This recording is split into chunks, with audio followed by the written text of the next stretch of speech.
Happy Sunday, everybody. Today we're addressing a question: why aren't some of William Clayton's journals yet public? Now, the importance of these journals I'll share in just a moment. First, who is this guy? Let's get on the same page about who he was. William Clayton converted to the church in 1837. He had some bookkeeping, clerical type experience with his background.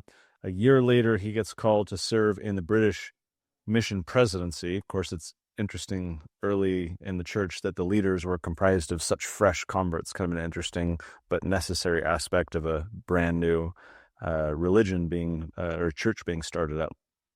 He emigrates to Nauvoo after his mission experience is done, where he becomes a scribe for Joseph Smith, particularly in the years 1842 through 44, when Joseph was murdered.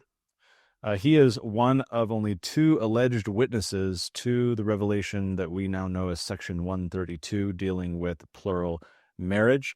And his journal that we're going to talk about, his Nauvoo journal, is the only supposed contemporaneous source connecting Joseph to polygamy. Everything else is basically hearsay, people after the fact claiming that Joseph told me this or Joseph said that or whatever. William Clayton is, the centerpiece of connecting Joseph to polygamy. And without these Nauvoo journals that we're going to talk about, it's basically all just speculation and accusations.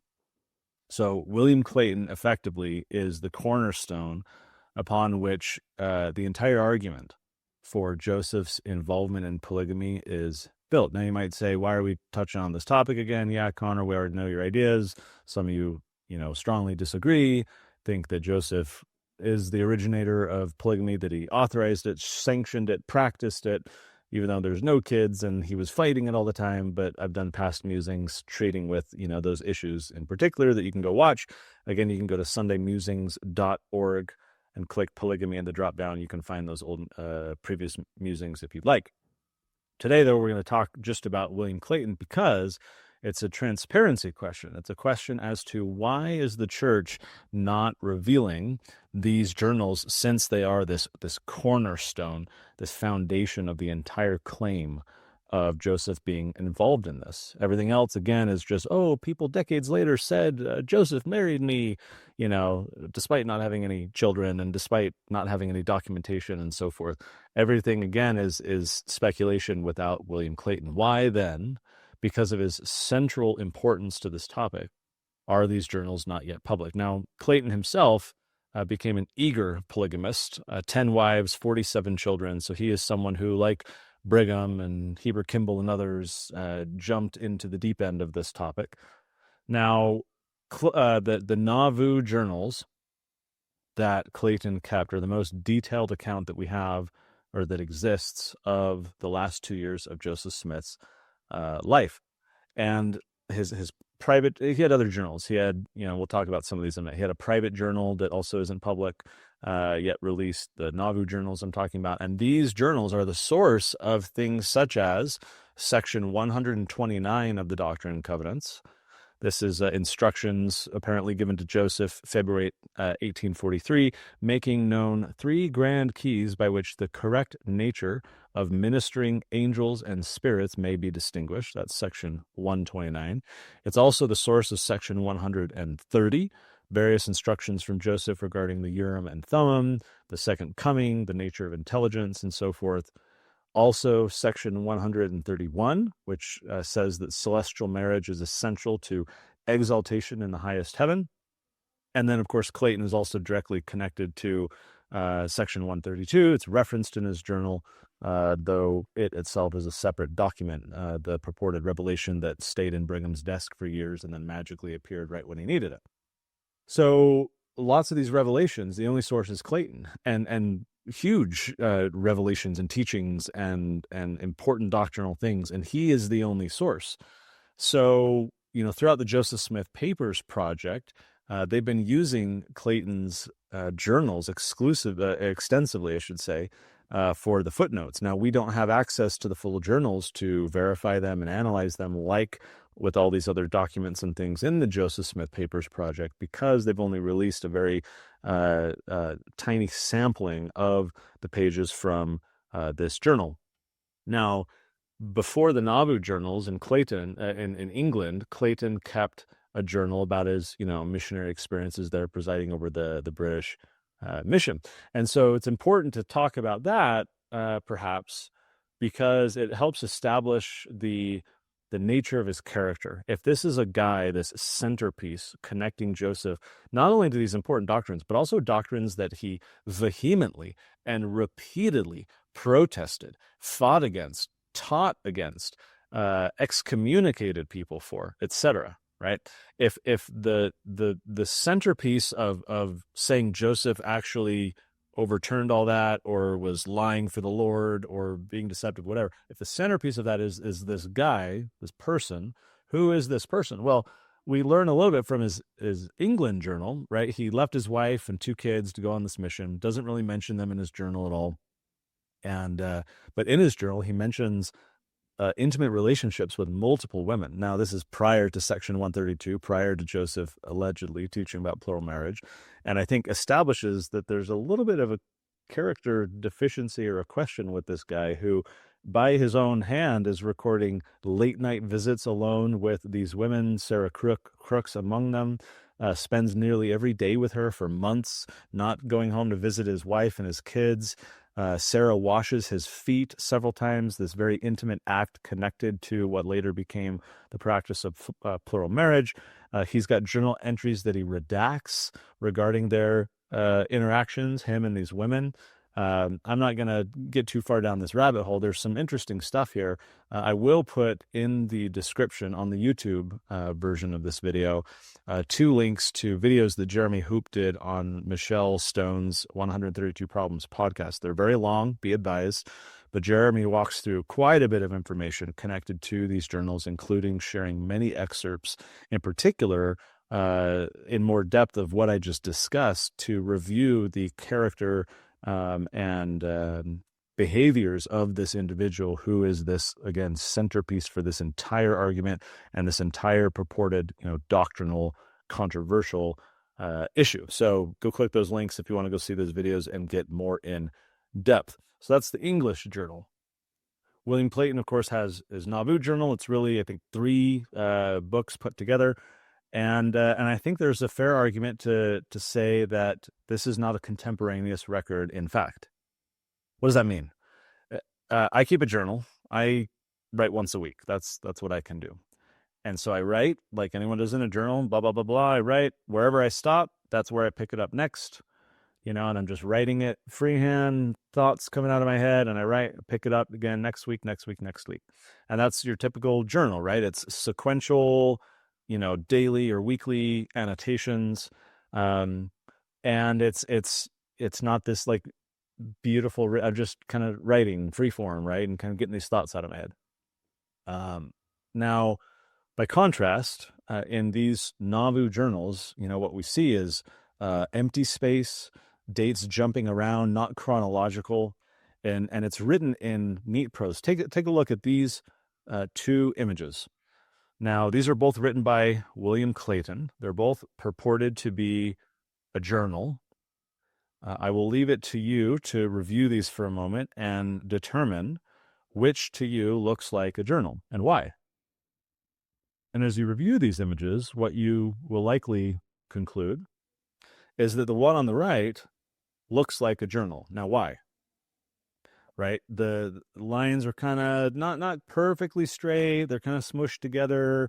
It's a little bit, I won't say sloppy, but, you can tell it's just someone, writing at a normal speed to get all these words out. It's not the cleanest of handwriting on a page. By contrast, the image on the left, everything, despite not having lined paper, right, it is clearly on really solid lines, almost as if like a ruler were being held there, or a line penciled in. It's very straight. The prose is much neater. It looks like more attention to detail is being had, the spacing and so forth. Now, my own observation and conclusion from this is that this Nauvoo, and the one on the left that we're talking about, that is a page that has been released by the Joseph Smith Papers Project from the Nauvoo journal in question. journal, plural, of course. By journal, I'm saying there's multiple books. The one on the right is also William Clayton from his England journal, a true journal of just this happened on this day and then this day and this day, and he's just writing and writing and writing. So, that leads one to conclude that William Clayton may not have been, these Nauvoo journals might not actually be truly contemporaneous documents. Now, the Nauvoo journals are relied upon heavily, heavily for the official history of the church. Many of the things that Joseph said or did that are in the history of the church, and then the teachings of the Prophet Joseph Smith book and the church manuals and all the things, the source for many of them is William Clayton's journals. Now, if he is the centerpiece, if he is the focus, the source, the fulcrum of this entire thing, and this is the purported contemporaneous document, then it would be helpful, it would be instructive, it would be illuminating for us to have access to these journals, to these documents, not just a few little pages here that have been released in the Joseph Smith Papers Project, but to the full journals themselves. We have access to tons now of other journals and documents, not just from Joseph, but from other early leaders of the church. Why not? And that is the question of the musing. Why not William Clayton's? Now, later, when they're emigrating west, Clayton has another journal, the Pioneer Journal, in which he's, again, kind of keeping record of things. And here's an entry from that journal. He says, Elder Kimball proposed tonight that I should leave a number of pages for so much of his journal, which he was helping write, as I am behind in copying, and start from the present and keep it daily. He furnished me a candle, and I wrote the journal of this day's travel by candlelight in his journal, leaving 56 pages blank. Now, here's a purported journal. Now, he's saying he's behind in copying, and that he leaves all these pages blank. He did this as well, by the way, when working on the Council of 50 Minutes. He'd transfer contents from one book to another, but he'd leave several pages blank for later writing. Now, you could say that there's nothing nefarious here, and I could agree with that argument, that even if he's leaving these large blank spaces in his journal, even if he's copying from one, messier transcript that he first did to a neater, journal and book, you could conclude that he could do all that with 100% accuracy, with no embellishing, no edits, no nothing nefarious about it at all. That is a very possible conclusion or circumstance when we look at all this.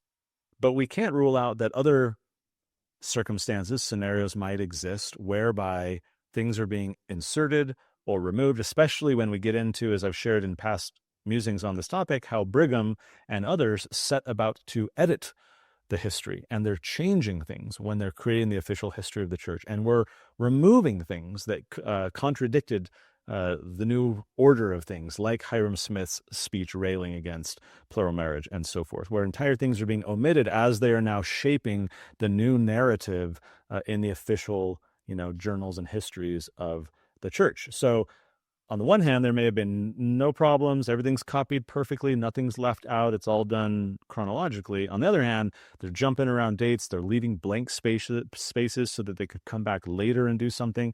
They're copying from one set of source material to another more neatly and heavily edited written document that is then relied upon as the contemporaneous record. And so the conclusion here that I have to make, barring access to the full journal itself, but seeing what little that we have, it seems to me that what we have here is not truly a contemporaneous record.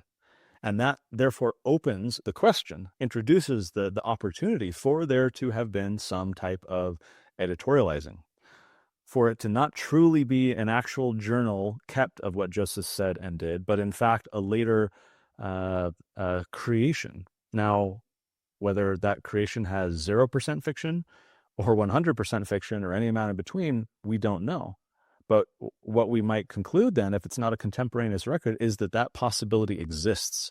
And for so many of these purported statements and actions of Joseph to rely upon an individual with questionable character and questionable journaling practices, leading these to not actually be contemporaneous documents, that is an important question that at least has to be discussed, that has to be conceded by historians, that has to be analyzed for us to understand what are we looking at here and what can we actually rely upon as a verifiable record. I've done musings, fairly recently about fake Joseph Smith statements and these claims. There was this definite social standing if you could connect yourself to Joseph, whether being married to him or spiritually and being sealed to him, rather, I should say. Or claiming that he said this thing and you have this knowledge of what he said or what he did. Like, it was a great way early in the Utah church to be able to boost one's social standing.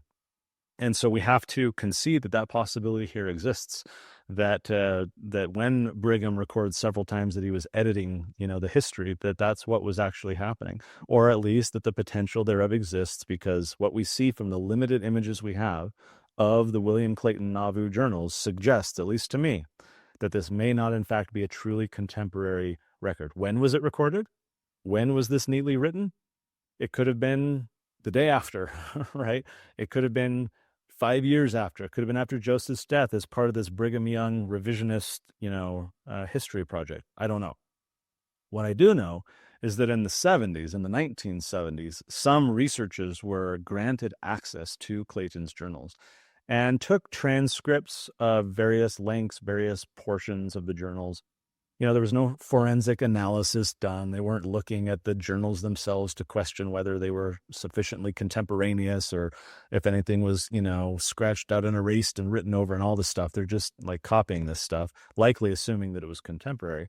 And then I'm not going to get into all the story, but the short version is that those transcripts and information, some of it leaked, some of it was published, including by the Tanners, who were longtime critics of the church, who then get sued by the BYU professor / bishop who had access to them. Ultimately those lawsuits, the lawsuit did not prevail. And so this information was put out there. That led to some leaders of the church not liking that outcome, especially that it was in the hands of the so-called enemy. And therefore there was kind of a clampdown of access to these journals and potentially other documents as well. Now, that was back in the 70s. What about more recently? Here we have the Joseph Smith Papers Project. Why do we not have William Clayton's journals, which are deeply connected to and part of Joseph Smith's history, whether true or not? It's clearly connected. Why don't we have the journals, the Nauvoo journals, or his private journal, other documents? In 2017, there was an announcement made of the forthcoming publication of the Clayton journals. So there's a conference sponsored by the Joseph Smith Papers Project, and the director of publications of the church history department, his name is Matt Grow, or he had that position at the time. At this conference, sponsored by the Joseph Smith Papers Project, Matt Grow announced the publication of the William Clayton diaries. He said they'll transcribe and annotate the volume just like the Joseph Smith paper volumes. Now, we are basically 8 years later. We still don't have them. 4 years later, 2021, there was an update. An interview was conducted with Keith Erickson, who was the director of the Church History Library at the time. He said in that interview, quote, "We have not established a release date for the journals, but they are in process and will be published after the Joseph Smith papers wrap up in the next few years." So 4 years prior, they said, hey, they're coming, we're going to do these. 4 years goes by, nothing happens. 2021, we get the update that we still haven't established a release date, but they're in process, whatever that means, and will be published after the papers wrap up in the next few years. Well, one might conclude that the project is wrapped up. The final printed volume, number 15 in the series for the Joseph Smith documents, was published in June of 2023. They started this project in 2001. The first publication came out in 2008. But the last one was in 2023. Great. So now time has passed. We were told in 2021 the Clayton journals would be published after the Joseph Smith papers wrap up in the next few years. Not so. The managing historian for the Joseph Smith papers, Brent Rogers, told the Church News in September of 2022, so this is 1 year after that last update, saying that after the papers wrap up, we'll publish these. So in September 2022, here's this quote from a managing historian of the Joseph Smith Papers Project, Brent Rogers, in the Church News. He says, it's kind of a misnomer to say that the Joseph Smith Papers project is going to be completed in 2023. There will still be a lot of releases and new content coming that will be available in the years beyond 2023. There is still going to be substantial work ongoing online. So then the question is, are the William Clayton journals going to be endlessly deferred until after the release of all of this, quote, substantial work? When is, if what we were told in 2021 is that after the papers project wraps up in the next few years, then they'll do the Clayton Journal. Well, now we're being told that there's no end in sight. There's new content that's becoming. You might say that the Clayton Journals will be part of that new content. I don't know. But it sounds like from the 2021 quote, they've still got all this Joseph-related stuff that they want to keep putting out, and they're just kicking the can on the William Clayton journals. Another issue with these journals is that we don't know the provenance or the chain of custody, the history of ownership of these journals. We know that they were used by church historians when preparing the manuscript history of the church in the 1850s. Then they appear to have ended up in the personal belongings of Joseph Fielding Smith much later. He eventually became church president, so he got these before being church president. And then a safe containing these papers and others became known as the First Presidency vault. So Clayton's journal gets in the hands of Joseph Fielding Smith, and he locks it away in the First Presidency vault. These materials are outside of the purview of the Church History Library, not public. So why the mystery? Why lock it away in this vault to which the church historians don't even have access, let alone church members? Why keep it there for so long? Why kick the can down the road? Why not release these journals? Now, one issue here is that some leaders of the church in the past have not wanted the truth to be shared. I've shared before one story about Helmut Hubner. His film, by the way, with Angel Studios is coming out, and I am super excited for that. A longtime hero of mine. I invested in the film, and I'm really excited to see that come out. Very inspiring story, and inspiring to many. There was a BYU play, in I think the 80s, but there was resistance, including at BYU. They shut the play down. It was a very popular production, but it got shut down. An Associated Press reporter approached then Elder Monson, and who was leading the church's effort to kind of suppress this story and tamp it down. He's asked by an Associated Press reporter about it. Here's what Elder Monson replied to that reporter, quote, "Who knows what was right or wrong then? I don't know what we accomplished by dredging these things up and trying to sort them out." Yikes, not a good look, I think. Right? There's this desire, pre-internet especially, perhaps, to just try and bury unflattering things and move on to protect the image of an institution, in this case, the church, to concoct a particular image in your favor, to have a history that is only flattering and not at all, undermining your desired image of yourself or your institution. Now, I mentioned in a previous musing a little bit about Leonard Arrington. Another example comes from him about some people not wanting the truth necessarily to get out there. He is the first church historian who was a professional historian. He was also the first non-general authority church historian since 1842. So he's historian from 1972 to 1982. The history department of the church was not subject to the church's correlation program that was going strong by that point. And he worked on the sesquicentennial history of the church, the purpose of which was to update the comprehensive history of the church from B.H. Roberts that was done for the church's 100th anniversary in 1930. Now they were approaching the sesquicentennial, which was 1980, 150 years. And so Arrington is tasked with overseeing this project to have this updated and revised history of the church. The First Presidency approves this project. Leonard Arrington hires a bunch of historians, each to do a different book on the issue, gets them committed. He gets an agreement with the Deseret Book to publish these resources. But then Ezra Taft Benson, and Mark Peterson, tagging along with Boyd Packer, they get the project shut down. And of the 16 volumes, 9 ended up being published. These authors just took their books elsewhere. And the entire history division of the church gets gutted by the end of the 1970s. One of these was Richard Bushman's book, Joseph Smith and the Beginnings of Mormonism. So these books were intended to be published as part of the church's official history. The First Presidency approves it, and a few of these apostles decide to shut it down. So from Leonard Arrington's book, it's called Leonard Arrington and the Writing of Mormon History, written by Greg Prince, who conducted 100 interviews, over 100, with people who knew Arrington. He had access to 20,000 pages of Leonard Arrington's journal. And here's one thing that we read in the book. Delbert Stapley, who was a member of the Quorum of the 12 in the 50s through the 70s, then relayed the sentiment of some within the 12 that we should not put anything in our histories that reflects badly on the church.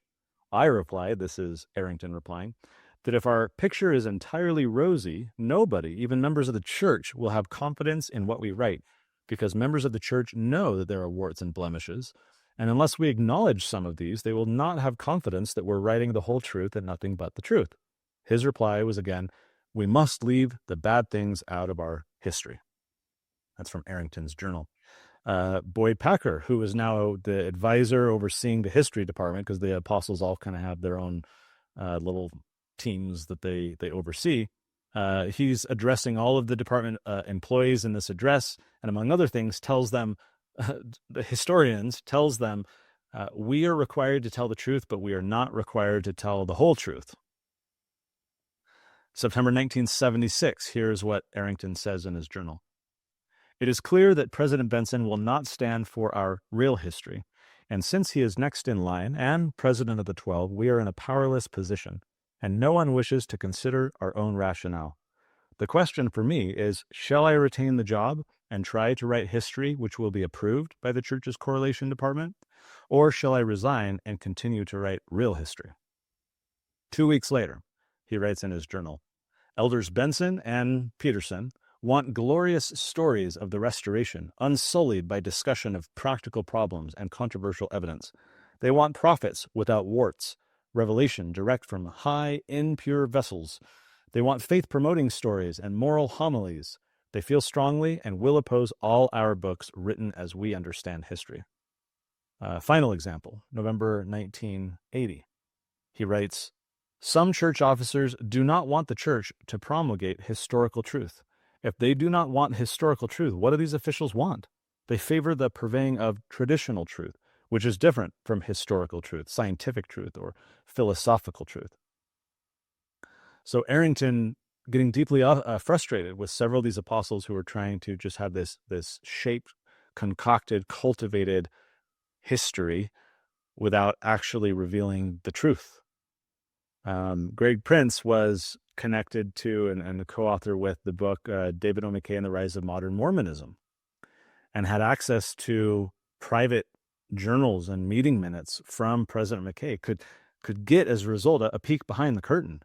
It's a fascinating book to read, by the way, because everything is done kind of quietly. The disagreements, the disputes, the political intrigue between, like, within the Quorum of the 12 and the First Presidency, like, all, because they're human, this exists. Publicly, it's this unanimity is always just, the perception is cultivated that everything is peachy and there's no disagreements. But that's not the case at all. That might be ultimately the case once they finally reach decisions and take votes. But there's spirited dialogue and discussions and disagreements, and there has been, since humanity. It's the way we are. And in that book that Greg Prince co-authored, you get that little snapshot. And here in this book with Leonard Arrington, his position in his journal, revealing his conversations and his perceptions about these apostles who want a flattering history only, I think is very revealing and shows that the church historically has not always been fully transparent, but has gotten, of course, much better. Joseph Smith Papers Project being a great example of that. Here's Stephen Snow, church historian from 2012 to 2019. He said, I think in the past there was a tendency to keep a lot of the records closed, or at least not give access to information. But the world has changed in the last generation with the access to information on the internet. We can't continue that pattern. I think we need to continue to be more open. So there has been advocacy, whether Arrington back in the day or Snow and others more recently, to say we have to open, we have to, the internet exists, people are sharing stuff, there's questions, discussions, unfiltered through your correlation department, uncontrolled by your, manuals and your narratives and so forth. And if we don't engage, if we don't be transparent and share information and truth, even if unflattering, then people are just going to presume that we have something to hide. They're going to presume that we're in the wrong if we can't, defend our position. And so, to its credit, and deserving a lot of praise, the church has overcome a lot of that traditional closed-minded, guarded nature of its history, and has opened up quite a bit. Not entirely. There's still things in the First Presidency vault, including William Clayton's journals. Now, it would be a wonderful thing if, a few weeks after this musing comes out, we finally, not because of this musing, but just if it were to so happen that we finally get the Clayton journal shortly after here I am saying we need it, then that's great. This video would serve no purpose, because we have access to the journal. We can review it. We can analyze it. We can critique it. We can try and understand, is this actually a contemporaneous journal? Is this actually a valid source that we can say 100% perfectly reflects the actions and statements of Joseph Smith? Or do we have to reserve judgment a little bit? Do we have to be a little bit skeptical, perhaps, if this, neatly written journal might have been written after the fact during this whole revisionist thing from Clayton himself, who was an eager polygamist who was fooling around with women, back in the day, and who would have been a very, very willing participant in Brigham's revisionist history projects? Don't know. These are questions. I could be up in the night and these theories completely invalid, and I would be at peace with that if that's what the truth reveals. But to get to the truth, we need transparency, and transparency requires that we get these journals. Here is Elder Ballard in 2017 at a YSA face-to-face discussion. He's doing this alongside Elder Oaks. Here's what he says about transparency. This idea that the church is hiding something, which we would have to say as two apostles who have covered the world and know the history of the church and know the integrity of the First Presidency and the Quorum of the 12 from the beginning of time. There has been no attempt on the part in any way of the church leaders trying to hide anything from anybody. Now we've had the Joseph Smith papers. We didn't have those to where they were in our hands now, and so we're learning more about the prophet Joseph. It's wonderful we are. There's volumes of it. There's so much of in those books now in my bookshelf. Maybe you've read them all, but I haven't got. I'm a slow reader. Much. So just trust us wherever you are in the world, and you share this message with anyone else who raises the question about the church not being transparent. We're as transparent as we know how to be in telling the truth. We have to do that. That's the Lord's way. To which I say, we're getting there, but not quite. We, as a church, or the church leaders themselves, are not as transparent as they know how to be, because we've got stuff like Clayton's journals still being hidden. We have this stuff still locked up in the First Presidency vault. You know how to be. We know how to be more transparent regarding our history, and that is to be more open about what is in the First Presidency vault, besides these journals, in addition to them. When precisely will these journals be public? Have the leaders of the church authorized and encouraged the journals to be public? Transparency would say, hey, Elder Ballard, let's hear what the publication schedule is of the forthcoming documents. Because since 2017 and then 2021 and then 2022, we keep getting the can kicked down the road, claiming that, oh yeah, we're going to do the Clayton journals later. Not from any general authority or any church leader, just these, historians who can be overridden if another Elder Benson, Elder Peterson, Elder Packer type of person in church leadership wants to shut it down and keep it locked away, as happened in the past. So we have some historians claiming these things, some people connected to the project, but they can easily be overridden. So the fact that here we are 7-8 years down the road from being told that it's going to be released is not a positive prognosis that it's eventually going to be released. Again, I would love to be proven wrong and that we have access to more information, more transparency. We can all put eyeballs on this thing and have some discussion around it because of its central importance to kind of the Brighamite branch of the church and these core doctrines that are claimed to be eternal and from Joseph Smith. Like, that would be important to know. We want access to the truth, which means we do need more transparency. It doesn't take much effort to scan images and transcribe them and get them online. It doesn't take 8 years. So if it hasn't been done, is it just a function of, waiting in line for other documents? I don't know. These are questions, right? So again, why does any of this matter? I think ultimately this matters because we want a church that has transparency. We want church members to understand our history. We don't want to be spoon-fed narratives of flattering, wart-free histories of church leaders and their actions and their statements. That's not a great way to learn truth. It's a great way to be indoctrinated and to learn propaganda. Having written a couple history books and reading many other history books and seeing the way that these horrible presidents of the United States and other politicians are being, praised and flattered as these great leaders, and their horrible actions and all the atrocities that they were involved in and so forth were either minimized or buried.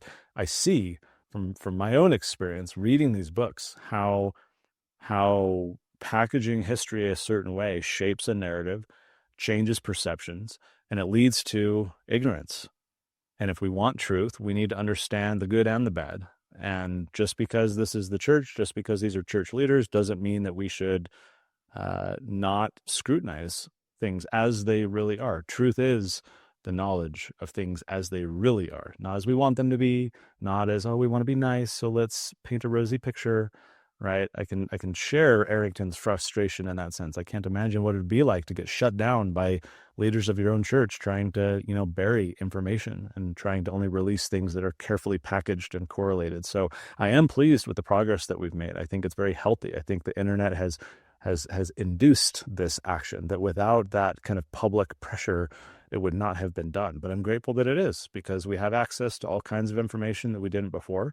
And I hope soon that we'll get access to the Clayton journals themselves. This is an individual who so many people believe doctrines and things, the source of which is only his quote unquote journal, his copied, I think, journal.